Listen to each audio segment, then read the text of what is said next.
What's going on, everyone? So we have some Laker news in regards to the coaching and how the Lakers are trying to navigate this and who could potentially be the Lakers' next head coach. Because look, the Lakers got to get this right. They cannot mess around. They cannot afford to miss on the head coach. And so it's very important. So let's dive right into it, right? So first off, Sam Cassell. He is somebody that is a head coaching candidate. He is somebody that many people want to see be the Lakers' next head coach. He is a guy that many believe will be an excellent head coach, somebody that can come in, challenge LeBron James and Anthony Davis, kind of, demand respect and control. And he's a guy that has really been pushing hard to basically be a head coach, right? And he's thrown out like, hey, I want this. Like he's putting it out there that I'm not okay with just being an assistant. Like I want to prove myself. I want the opportunity. I know what I can be. I know I can be great. And I like that. I appreciate that. Right? Like all of these guys are a risk, right? Or at least all the names that we've heard.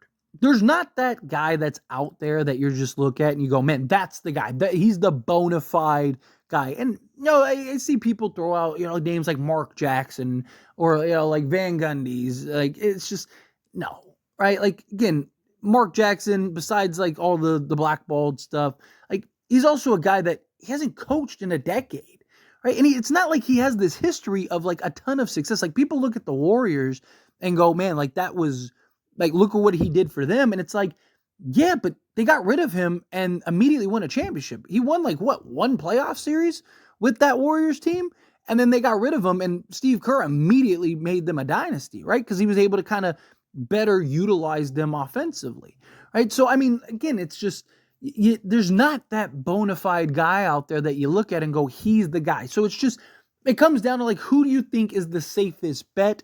Who do you think is the least, gambling, I guess, in regards to the head coaching position? And Sam Cassell is definitely up there. I think like a Kenny Atkinson is another one that I think would be a safer bet. Kind of like an Edelman, I think would be a little, David Edelman would be a little safer bet.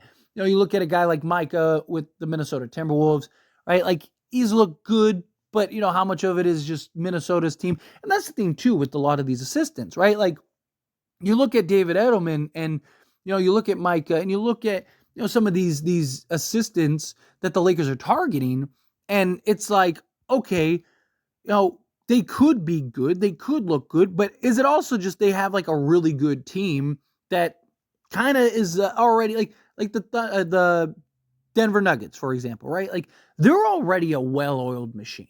Like you and I could be out there coaching them and they would have a lot of success. Right now, obviously, there's times where Mike Malone, and that's what makes Mike Malone a good coach, is that he is kind of making those adjustments at halftime and in between games and, during the games. Like, right, he still has to coach, but like the Denver Nuggets are just so much more talented than everyone else, right? Like you're going to have success and win some games. You're going to look good no matter what. Great example is like the Luke Walton situation, right? Luke Walton was looked at as like the next great head coach and this, that, and the other. And like, everyone were stumbling over themselves to try to go get Luke Walton. And it was like, yes, the Lakers got him, right? He chose the Lakers because of the ties and everyone was super excited.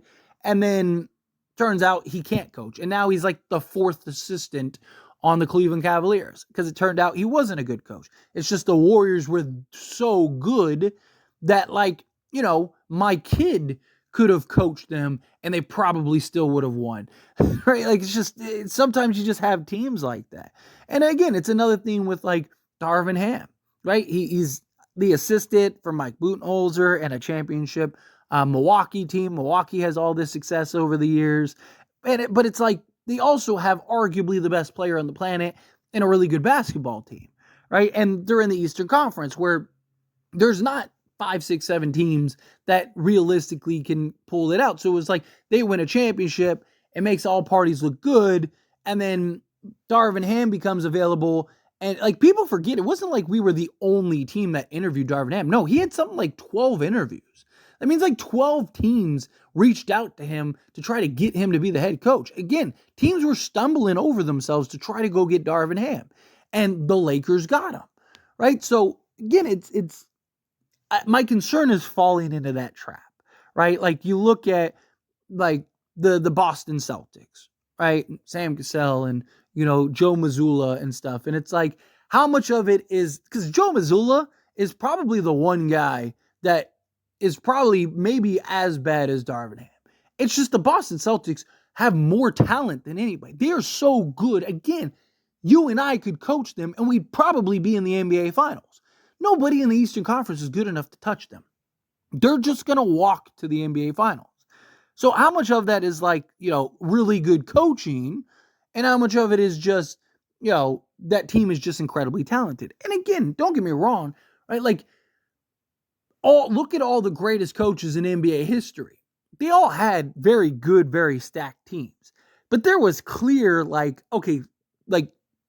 part of the reason this team is so good is the head coach, right? Yes, they are incredibly talented, but you have this head, like Phil Jackson has had some of the greatest teams ever.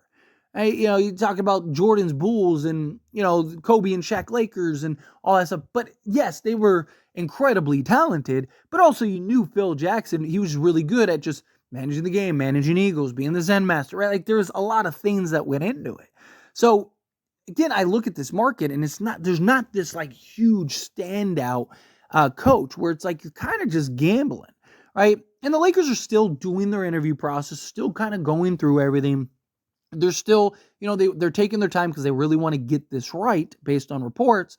So they're going to continue to do due diligence. So it really just comes down to who do you think is who are you willing to take the gamble on, right? And again, I really do like that Sam Cassell is somebody that's like, hey, I really want this. Like, I'm not just here because hey, I think it'd be cool to be a head coach. No, I want this and I'm going to be great at it. And I'm going to do what is necessary, right? And I am going to be able to be one of the big standout head coaches in this league. I like that. I like that the confidence, swagger. I like the feeling of like I'm gonna go get this, right? Like I think that has some value in and of itself. But again, more news. It still kind of looks like it's JJ Redick. There's still constantly reports and constantly rumors of like. The Lakers are probably going to sign JJ Redick. And it does kind of feel like the Lakers already know. They already knew. They're just kind of doing their due diligence just to make sure. Right? But it's just every day you just get another report where it's like the Lakers, JJ Redick's still the lead candidate. JJ Redick's still the guy. And look, I am somebody that is fine with JJ Redick. I am somebody that is like, hey, yeah, give me JJ Redick. Sign me up. Because I do think he, yes, is a gamble. But I do think he has the biggest upside, right? I do think that if you're right on him, now you have your head coach for the next, 10, 20 years. He also something about assistants you got to keep in mind is all these assistants, they're set in their ways, right? Because they only know what they are taught. They only know what they know from a coaching decision. And right, you look at somebody like Darvin Ham. Like Darvin Ham only knew what he knew. Right? He could only operate within this box that he learned, right? And it was like every time he had to try to get outside of that box, he couldn't. And you see that a lot with head coaches, that, a lot of former assistants that become head coaches. A lot of look at guys like Eric Spoelstra was in the film room. Steve Kerr was a GM and sports commentator. Right? I mean, yes, he played in the NBA and all that stuff, but he didn't have this insane experience as a head coach and all that stuff, right? Like Pat Riley was coaching random teams all over Europe and stuff before he came, he came to the NBA, right? I mean, yeah, he was an assistant for a little bit, but he pretty much rather quickly became a head coach, right? You look at a lot of these head coaches, I mean, Tyronn Lue, right? A lot of these guys are guys that they weren't this assistant for 5, 6, 7, 8 years, 10 years, and then made the transition. A lot of them were doing other things and they kind of came in and they just had the mind and understanding of the game, and they weren't kind of set in their ways, so they were willing to adjust. They're willing to make the changes. Like Eric Spoelstra, LeBron James talked about it on Mind the Game a couple episodes ago, where he was like, I had to give Eric Spoelstra credit, right? They wanted to get rid of him. Right? Dwayne Wade and LeBron, they were in Pat Riley's office trying to get rid of him, telling Pat Riley, like, we want you to coach. Like, and he said, no, stick with them. But LeBron talked about how Pat Riley or Eric Spoelstra went down and learned an entire new system and learned all this stuff because he wasn't set in his ways, because he wasn't part of an organization that won a championship. It was like, oh, this is a proven formula that can work, right? Like, and didn't know how to do anything else, right? He was a sponge. He was willing to adjust. He was willing to adapt. He wasn't set in his ways. He looked at it as like, okay, this didn't work. Let's pivot over here. That's kind of what I like about getting a guy like a JJ Redick, is he's a guy that, again, he's not really set in his ways. I think that this is how we should approach this. Okay, it's not working. Okay, let's stop that and move over here, right? Where he's not going to be set in his ways. I do think that there is some value in somebody that just is coming in with like a fresh outlook and perspective rather than somebody else's outlook and perspective on how the team should operate, right? It's just something to keep in mind. But look, Rob Pelinka, regardless, he's got a ton he's got to figure out. He has a ton of work to do. It's going to be a very busy offseason. And this kind of feels like one of those make or break off seasons for the next several years, right? Like, this kind of feels like this is our one chance. You got to get right on the head coach. You got to get right. And, unfortunately, the free agency class this year isn't great, but you got to get right on numerous aspects. Like, you got to start getting the roster in line and intact. We got to stop with this, like, every year roster turnover and stuff. Right? We got to start positioning ourselves for not only now, but for the future.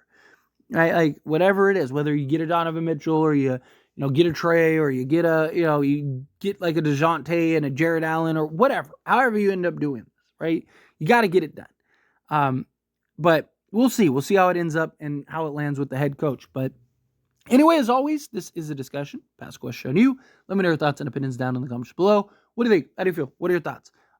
Is there a head coach in particular that you want to see the Lakers go and get? Is there a head coach in particular that you're like, no, it's got to be Sam Cassell. It's got to be Micah. It's got to be Edelman. It's got to be whoever, right? Are you okay with JJ Redick if that ends up being the case? How do you feel? Whatever your thoughts are, love to hear it. Let me know down in the comments below. That being said, if you haven't liked this video, hit that like button. Helps me a lot. So we enjoy these types of videos, and I truly appreciate it. Not subscribe channel, hit that subscribe button. Turn on the bell notifications. Appreciate y'all. See you in the next one. Thank you.